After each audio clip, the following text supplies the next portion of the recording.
آتے ہیں نبی صلی اللہ علیہ وسلم اور آپ کے صحابہ جو امت کے سب سے معزز افراد ہیں، ان پر جب حالات آ سکتے ہیں، ان پر جب آزمائشیں آ سکتی ہیں، وہ جب ستائے جا سکتے ہیں، ان کے خلاف دشمن سازشیں کر سکتے ہیں اور ان کو پریشان کیا جا سکتا ہے، تو پھر ہمہ شمہ کی کیا حیثیت ہے؟ لیکن ان حالات کو ہمیں اسی نظر سے دیکھنا ہے کہ یہ اللہ کی طرف سے آزمائش ہے، اور ان آزمائش کے موقعوں پر اللہ کے رسول صلی اللہ علیہ وسلم اور آپ کے صحابہ نے کس طرح سے صبر کیا، کس طرح سے اپنے دین پر جمے رہے، اتنی تکلیفوں کے باوجود اپنے دین کے سلسلے میں رتی برابر کمپرمائز کرنے کے لیے انہوں نے کوئی اپنی طرف سے کمپرمائز کرنا گوارا نہیں کیا، رتی برابر انہوں نے ایک قدم پیچھے ہٹنا بھی گوارا نہیں کیا، پوری طرح سے اپنے دین پر جمے رہے، پوری طرح سے عمل کرتے رہے، پوری طرح سے اپنی دعوت کو دوسروں تک پہنچانے کی کوشش کرتے رہے، اور پوری طرح سے اللہ کی طرف سے جو آزمائش آتی تھی اس پر راضی رہے، تب اللہ کی طرف سے پھر آئندہ جو حالات آئے وہ ان کے حق میں آئے۔ میرے دینی اور ایمانی بھائیوں، بزرگوں، اللہ تعالیٰ کی اپنے بندوں کے ساتھ جو سنتیں رہی ہیں، جو طریقہ کار رہا ہے، جو قانون ابتدائی دنیا کی ابتدا سے چلتا رہا ہے، وہ ہے آزمائش کا قانون۔ اللہ تعالیٰ اپنے بندوں کو آزماتے بھی رہتے ہیں، اور آزمائش جیسا ایمان ہوتا ہے اسی طرح کی آزمائش ہوتی ہے۔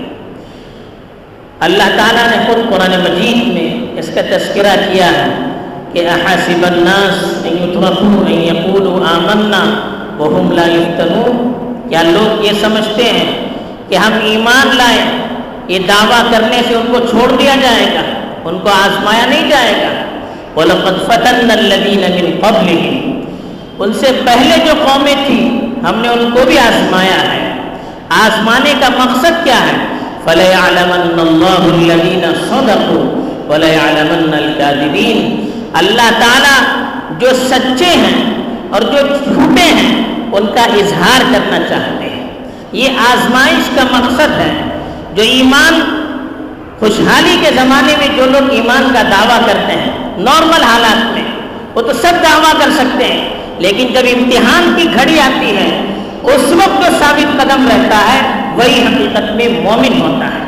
اور حدیث میں اللہ کے رسول صلی اللہ علیہ وسلم نے لوگوں کو جو آزمائش میں مبتلا کیا جاتا ہے اس کے درجات بھی بیان کیے۔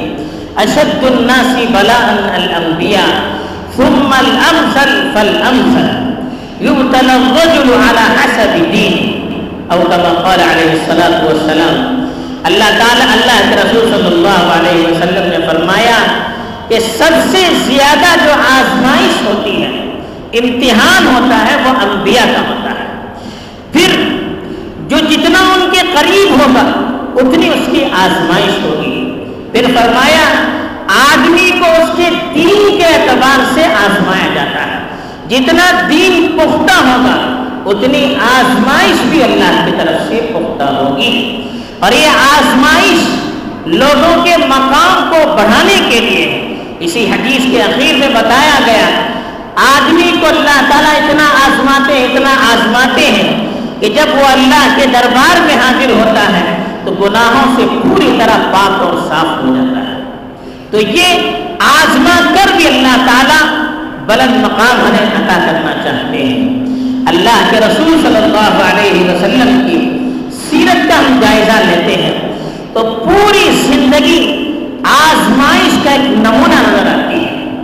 خاص طور پر ابتدائی دور میں مکے کا جو دور تھا وہ تو پورا 13 سالہ دور آزمائش، امتحان کا دور، ہر طرح سے اللہ کے رسول صلی اللہ علیہ وسلم کو آزمایا گیا، خود اپنی ذات میں آزمایا گیا، دین کے بارے میں آزمایا گیا، ان کے ساتھیوں اور رشتہ داروں کے سلسلے میں آزمایا گیا، معاشی اعتبار سے آزمایا گیا، ان پر تہمتیں لگا کر آزمایا گیا، ہر طرح سے اللہ کے رسول صلی اللہ علیہ وسلم کو اللہ کی طرف سے آزمایا گیا۔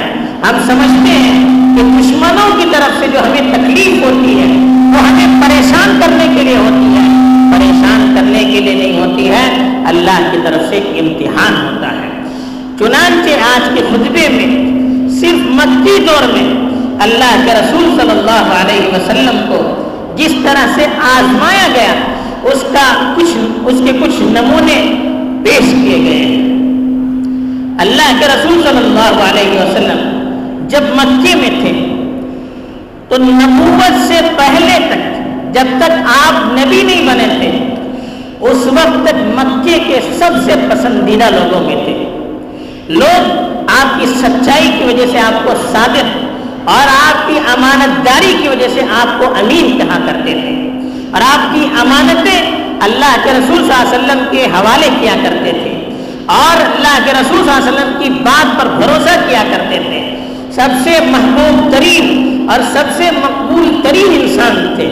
لیکن جیسے ہی اللہ کے نبی صلی اللہ علیہ وسلم کو اللہ کی طرف سے نبی بنایا گیا اور آپ نے اپنی دعوت کو عام کرنا شروع کر دیا، بت پرستی کے خلاف آپ نے مہم چلانی شروع کر دی، تب آزمائش کا آغاز ہونے لگا۔ وہی لوگ جو آپ سے ٹوٹ کر محبت کرنے والے تھے، جو آپ کو صادق اور امین کہا کرتے تھے، جو آپ کو اپنے سر پر اٹھائے رکھتے تھے، وہی لوگ آپ کے جانی دشمن بن گئے اور آپ کو ہر طرح سے ستانے اور آزمانے اور تکلیفیں دینے پر تل گئے۔ تو تکلیفوں کی نوعیت بھی مختلف تھی۔ کبھی زبان سے آپ کو پریشان کیا کرتے تھے، آپ ایک زمانہ ہوتا کہ آپ کو صادق کہتے تھے، سچا، لیکن جب آپ نے دین کی بات پھیلانی شروع کر دی، اللہ کے راستے کی طرف بلانا شروع کر دیا، تو انہوں نے آپ کو جھوٹا کہنا شروع کر دیا، آپ کو جادوگر کہنا شروع کر دیا، آپ کو شاعر کہنا شروع کر دیا، آپ کو کاہن کہنا شروع کر دیا، یہاں تک کہنے لگے کہ آپ جو باتیں اللہ کی طرف سے قرآن کی صورت میں ان کے سامنے میں پیش کر رہے تھے، قرآن مجید کی جو آیتیں جو اللہ کی طرف سے آپ پر نازل ہوتی تھی، اللہ کے حوالے سے آپ لوگوں کو بیان کرتے تھے، اس کے بارے میں بھی کہنے لگے کہ یہ خود اپنی طرف سے ان آیتوں کو تیار کرتے ہیں اور اللہ کی طرف جھوٹی نسبت کرتے ہیں۔ ان ھذا الا افک افتراہ واعانہ علیہ قوم آخرون فقد جاءوا ظلما وزورا۔ کہا کہ یہ قرآن یہ تو ایک جھوٹی چیز ہے، آپ نے اور آپ کے ساتھیوں نے مل کر اس کو گھڑا ہے، اپنی طرف سے تیار کیا ہے اور اللہ کی طرف اس کی نسبت کر رہے ہیں۔ اللہ نے جواب دیا کہ یہ لوگ جھوٹا الزام لگا رہے ہیں اور اللہ کے رسول پر ظلم کر رہے ہیں۔ اللہ کو اتنی محبت تھی اللہ کے رسول سے کہ جب بھی وہ تہمت لگاتے اللہ قرآن مجید کے ذریعے سے ان کو جواب دیتا تھا۔ تو اس طرح سے اپنی زبان سے اللہ کے رسول کو مطلوب کرنے لگے اور جھوٹا تک کہنے لگے، یہاں تک کہ اللہ پر جھوٹی تہمت لگانے والا، اللہ کی طرف جھوٹی نسبت کرنے والا، یہ اللہ کے رسول کو کہنے لگے۔ آپ سوچیے کتنی اللہ کے رسول صلی اللہ علیہ وسلم کو تکلیف ہوا کرتی تھی کہ آپ پیار اور محبت سے درد سے ان کو سمجھا رہے ہیں اور یہ لوگ آپ کو کہہ رہے جھوٹا ہے، اللہ کی طرف جھوٹی نسبتیں کرتا ہے، شاعر ہے، جادوگر ہے، یہاں تک کہ مجنون کہنے لگے، نعوذ باللہ پاگل تک کہنے لگے۔ ان ساری چیزوں کو اللہ کے رسول صلی اللہ علیہ وسلم نے برداشت کیا۔ دوسری طرف صرف زبانی نہیں، آپ کو جسمانی طور پر بھی تکلیفیں پہنچانے لگے۔ آپ کے قریبی لوگ جن کا دن رات اللہ کے رسول صلی اللہ علیہ وسلم کے ساتھ رہنا ہوتا تھا نبی ہونے سے پہلے، وہی لوگ آپ کے جانی دشمن بن گئے اور آپ کو تکلیفیں دینے لگے، ایسی تکلیفیں کہ پڑھ کر رونگٹے کھڑے ہو جاتے ہیں۔ کچھ واقعات کتابوں میں نقل کیے جاتے ہیں، ان میں سے ایک دو واقعے کی طرف خطبے میں اشارہ کیا گیا۔ پہلی چیز امام بخاری نے ایک روایت نقل کی ہے کہ اللہ کے رسول صلی اللہ علیہ وسلم ایک مرتبہ کعبۃ اللہ کے سامنے نماز پڑھ رہے تھے۔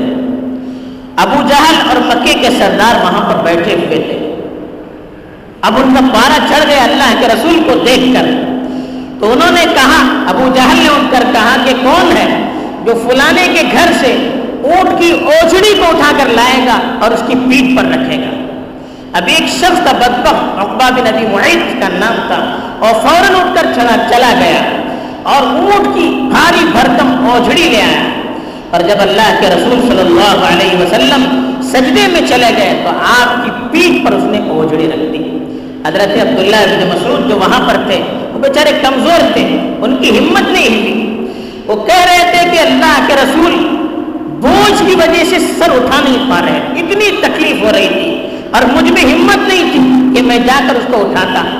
کافی دیر کے بعد اللہ کے رسول صلی اللہ علیہ وسلم کی صاحبزادی حضرت فاطمہ رضی اللہ تعالی عنہا, ان چھوٹی سی تھی, انہوں نے دیکھ لیا, آ کر اس نے کھینچ کر انہوں نے نکالا. تب اللہ کے رسول صلی اللہ علیہ وسلم کھڑے ہو گئے اور اتنی اللہ کے رسول صلی اللہ علیہ وسلم کو تکلیف ہوئی. اللہ کے رسول صلی اللہ علیہ وسلم کبھی بد دعا نہیں دیتے, لیکن اس موقع پر اللہ کے رسول صلی اللہ علیہ وسلم نے بد دعا کی 3 مرتبہ کہا, اللہم علیک بقریش, اللہم علیک بقریش, یا اللہ قریش سے تو بدلہ لے لے, یا اللہ قریش سے تو بدلہ لے. پھر ان 6 آدمیوں کا نام لیا جن 6 آدمیوں نے سازش کی تھی اور وہ سب بری موت مرے. اسی طرح سے دوسری مرتبہ کا واقعہ, اللہ کے رسول صلی اللہ علیہ وسلم حرم میں نماز پڑھ رہے تھے تو یہی عقبہ بن ابی معیط یا ایک چادر لے کر آئے اور اللہ کے رسول صلی اللہ علیہ وسلم کی گردن میں چادر ڈال دی اور زور سے اس طرح سے کھینچنے لگے کہ گردن دم گھٹنے لگا. حضرت ابو بکر رضی اللہ تعالیٰ عنہ نے دیکھا, دوڑے دوڑے آئے, ان کو دھکا دے کر اللہ کے رسول صلی اللہ علیہ وسلم کو نکالا اور کہا, تقتلون رجلا ان یقول ربی اللہ, ایسے آدمی کو تم مار رہے ہو جو یہ کہتا ہو کہ ایک اللہ ہے, میرا رب ایک ہے. اس کے بعد حضرت ابو بکر کی جو حالت بنی وہ دیکھنے کے قابل نہیں تھی, ایسے تکلیفیں دیا کرتے تھے. خود آپ کے رشتے دار ابو لہب سگا چچا تھا اللہ کے رسول صلی اللہ علیہ وسلم کا, لیکن سب سے بڑا جانی دشمن.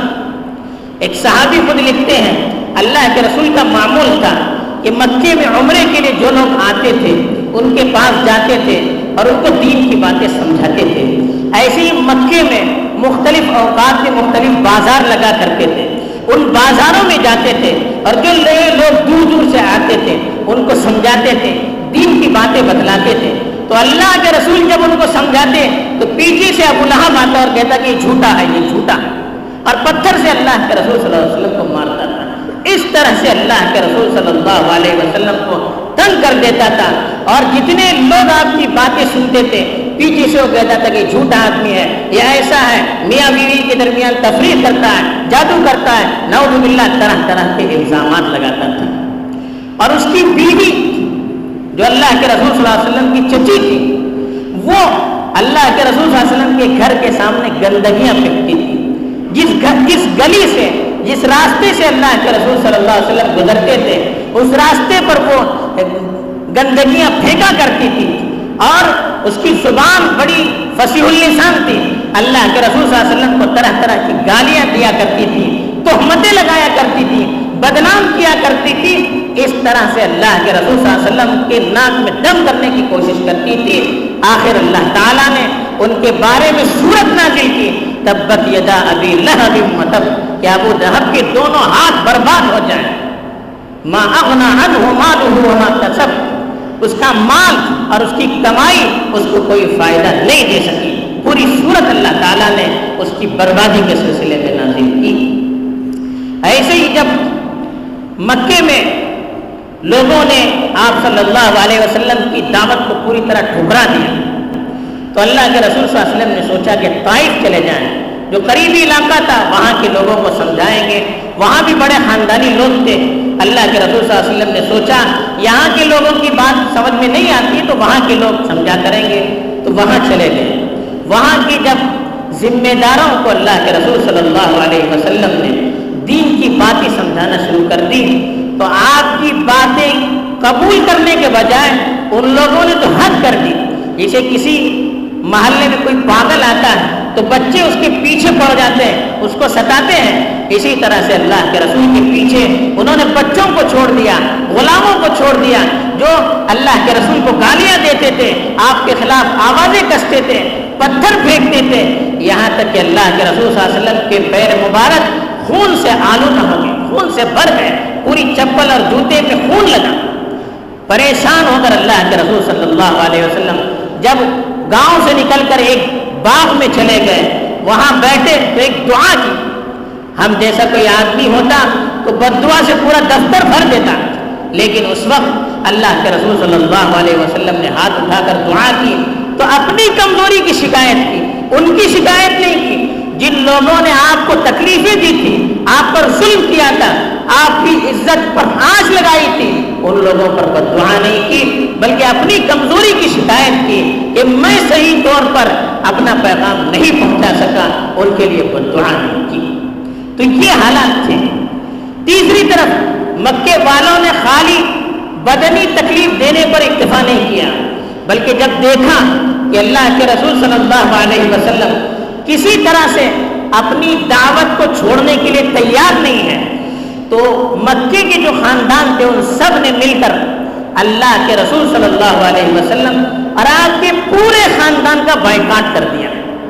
ایک علاقہ تھا شعب ابو طالب، پہاڑی علاقہ، وہاں پر جیل کی طرح ایک بہت بڑا جیل، اس میں بائیکاٹ کر دیا، سوشل بائیکاٹ۔ نہ ان سے کوئی خرید و فروخت کرتا تھا، نہ شادی کرتا تھا، کچھ بھی نہیں۔ 3 سال تک اس طرح سے بائیکاٹ کیا کہ کھانے پینے کے لیے وہ ترستے تھے، پتے کھاتے تھے، بچے رو رو کر بلکتے تھے، آوازیں باہر تک پہنچتی تھی، کسی پر ترس نہیں آیا، کسی پر رحم نہیں آیا۔ 3 سال ایسے گزارے۔ اللہ کے رسول صلی اللہ علیہ وسلم نے، مسلمانوں نے اور آپ کے خاندان والوں نے جو اس وقت تک مسلمان نہیں تھے وہ بھی آپ کے سپورٹ میں آ گئے اور 3 سال تک پوری طرح سے ان کا بائیکاٹ کیا گیا۔ اس کو بھی اللہ کے رسول صلی اللہ علیہ وسلم نے برداشت کیا۔ چوتھی طرف اللہ کے رسول صلی اللہ علیہ وسلم کی روحانی طور پر بھی، نفسیاتی طور پر بھی اللہ کے رسول کو آزمایا گیا۔ آپ کے ساتھیوں کو آپ کے سامنے ایسی ایسی تکلیف دی جاتی کہ دیکھ کر انسان کے رونگٹے کھڑے ہو جاتے تھے، انسان اس کے تصور سے ہی کانپ جاتا تھا۔ آپ کے سامنے آپ کے ساتھیوں کو عرب کی تپتی ہوئی گرم زمین پر لٹا دیا جاتا تھا، جس سے ان کی چربیاں پگھل پگھل کر گرتی تھی۔ اللہ کے رسول صلی اللہ علیہ وسلم آتے جاتے دیکھتے کتنی تکلیف ہوتی ہوگی۔ آدمی اپنی تکلیف برداشت کرتا ہے لیکن اپنے ساتھیوں کو اور اپنے محبوب لوگوں کی تکلیف کو برداشت نہیں کر سکتا۔ تو ایک روحانی تکلیف تھی اللہ کے رسول صلی اللہ علیہ وسلم کا۔ ایسے ہی خاندان تھا حضرت یاسر کا، ان کے بیٹے عمار وہ بھی مسلمان ہو گئے تھے اور ان کی بیوی سمیہ وہ بھی مسلمان تھی۔ یہ تینوں بالکل کمزور طبقے کے لوگ تھے، تو ان کے جو مالک تھے ان کو زبردست تکلیفیں دیا کرتے تھے۔ ابو جہل نے تو سمیہ کو اتنا مارا کہ وہ بیچاری وفات پا گئی۔ ایسی ان تینوں کو ایک مرتبہ مکے کی تپتی ہوئی زمین پر لٹا کر تکلیف دیا جا رہا تھا، ستایا جا رہا تھا، بے چین اور پریشان کیا جا رہا تھا۔ تو اللہ کے رسول صلی اللہ علیہ وسلم کا وہاں سے گزر ہوا۔ اللہ کے رسول نے دیکھ کر کہا کہ صبراً علی یاسر ان موعدکم الجنہ، کہا کہ اے یاسر کی اولاد صبر کرو، تمہارا ٹھکانہ جنت ہے۔ اس وقت خوشخبری سنائی۔ اس طرح سے اللہ کے رسول صلی اللہ علیہ وسلم کو آزمایا گیا۔ پھر مکے میں پے آخر میں ایسے واقعات بھی پیش آئے کہ آپ کے دل پر بڑی چوٹ لگی۔ مکے میں آپ کی دفاع میں سب سے زیادہ جو لوگ تھے وہ آپ کے چچا ابو طالب جو مسلمان نہیں تھے اور آپ کی بیوی حضرت خدیجہ جو بڑی تاجرہ عورت تھی۔ ان دونوں کی وجہ سے اللہ کے رسول صلی اللہ علیہ وسلم کو بڑا سپورٹ مل رہا تھا۔ آخری دور میں ایک ایک کر کے ان کی بھی وفات ہو گئی۔ اللہ کے رسول کے 2 بیٹے اس زمانے میں پیدا ہوئے، حضرت قاسم اور حضرت عبداللہ، ان کا بھی انتقال ہوا۔ بے اس طرح کے حادثات نے آپ کو نڈھال کر دیا۔ پھر آخر وہ آزمائش بھی آئی کہ آپ کو اور آپ کے ساتھیوں کو مکے والوں نے زبردستی نکال دیا۔ مکے میں رہنا اتنا دوبھر کر دیا کہ اللہ کے رسول کو اور آپ کے ساتھیوں کو مکے چھوڑ کر مدینے ہجرت کرنی پڑی۔ یہ سارے جو واقعات ہیں وہ ہمیں پیغام دیتے ہیں کہ حالات آتے ہیں۔ نبی صلی اللہ علیہ وسلم اور آپ کے صحابہ جو امت کے سب سے معزز افراد ہیں، ان پر جب حالات آ سکتے ہیں، ان پر جب آزمائشیں آ سکتی ہیں، وہ جب ستائے جا سکتے ہیں، ان کے خلاف دشمن سازشیں کر سکتے ہیں اور ان کو پریشان کیا جا سکتا ہے، تو پھر ہمہ شمہ کی کیا حیثیت ہے۔ لیکن ان حالات کو ہمیں اسی نظر سے دیکھنا ہے کہ یہ اللہ کی طرف سے آزمائش ہے، اور ان آزمائش کے موقعوں پر اللہ کے رسول صلی اللہ علیہ وسلم اور آپ کے صحابہ نے کس طرح سے صبر کیا، کس طرح سے اپنے دین اتنی تکلیفوں کے باوجود اپنے دین کے سلسلے میں رتی برابر کمپرمائز کرنے کے لیے انہوں نے کوئی اپنی طرف سے کمپرمائز کرنا گوارا نہیں کیا. رتی برابر انہوں نے ایک قدم پیچھے ہٹنا بھی گوارا نہیں کیا. پوری طرح سے اپنے دین پر جمے رہے, پوری طرح سے عمل کرتے رہے, پوری طرح سے اپنی دعوت کو دوسروں تک پہنچانے کی کوشش کرتے رہے, اور پوری طرح سے اللہ کی طرف سے جو آزمائش آتی تھی اس پر راضی رہے. تب اللہ کی طرف سے پھر آئندہ جو حالات آئے وہ ان کے حق میں آئے, اور اللہ کی طرف سے پیغام بھی تھا اللہ کے رسول کو کہ وَاصْبِرْ كَمَا صَبَرَ أُولُو الْعَزْمِ مِنَ الرُّسُلِ وَلَا تَسْتَعْجِلْ لَهُمْ, کہ جیسے بڑے بڑے رسولوں نے صبر کیا ہے آپ بھی اسی طرح سے صبر کیجئے, اور ان کو بددعا دینے میں جلدی مت کیجئے. اور وَاصْبِرْ وَمَا صَبْرُكَ إِلَّا بِاللَّهِ وَلَا تَحْزَنْ عَلَيْهِمْ وَلَا تَكُ فِي ضَيْقٍ مِّمَّا يَمْكُرُونَ. اللہ کے رسول سے کہا گیا آپ صبر کیجئے, اور صبر یہ بھی اللہ کی توفیق سے ہوتا ہے. اور وَلَا تَحْزَنْ عَلَيْهِمْ, ان پر پریشان مت ہو جائیے, وہ آپ کی بات نہیں مانتے ہیں, وہ آپ کو تکلیف دے رہے ہیں, آپ پریشان مت ہو جائیے. وَلَا تَكُ فِي ضَيْقٍ مِّمَّا يَمْكُرُونَ, وہ جو آپ کے خلاف سازشیں کر رہے ہیں, آپ کے خلاف تدبیریں کر رہے ہیں, اس سے آپ دل برداشتہ مت ہو جائیے. ان اللہ مع الذین اتقوا, اللہ تعالیٰ ان لوگوں کے ساتھ ہے جو تقوی کی زندگی گزارتے ہیں, جو گناہوں سے بچتے ہیں, اللہ کی نافرمانی سے بچتے ہیں. والذین هم محسنون, اور جو محسن ہیں اچھی طرح سے اخلاص کے ساتھ جو اللہ کی عبادت کرتے ہیں ان کے ساتھ اللہ کی مدد ہوتی ہے. یہ آیتیں اللہ کے رسول صلی اللہ علیہ وسلم اور آپ کے صحابہ کے پیش نظر تھی, اس پر انہوں نے عمل کیا تو اللہ کی طرف سے وہ آزمائشوں کا دور ختم ہوا. آج کے حالات میں بھی ہمارے لیے یہی پیغام ہے کہ ہم بھی گناہوں سے بچنے کی کوشش کریں. دشمنوں سے زیادہ گناہوں سے ڈرنے کی ضرورت ہے. دشمنوں سے بچنے سے زیادہ اپنے گناہوں سے, اللہ کی نافرمانی سے بچنے کی ضرورت ہے, اور اخلاص کے ساتھ اللہ کو راضی کرنے کے لیے عبادت کرتے رہنے کی ضرورت ہے, اور اللہ کے پیغام کو عام کرتے رہنے کی ضرورت ہے. اگر یہ کام ہم کریں گے, مدد لانا, حالات کو بدلنا, یہ اللہ کا کام ہے. ہم اپنی ذمہ داری پوری کریں گے, اللہ بھی اپنی طرف سے جو وعدہ ہے اپنا, اللہ تعالیٰ اپنا وعدہ پورا کریں گے. اللہ تعالیٰ ہمیں ان حالات میں ان واقعات سے سبق لے کر اپنی زندگی کو درست کرنے کی توفیق دے. آمین. وآخر دعوانا ان الحمد للہ رب العالمین.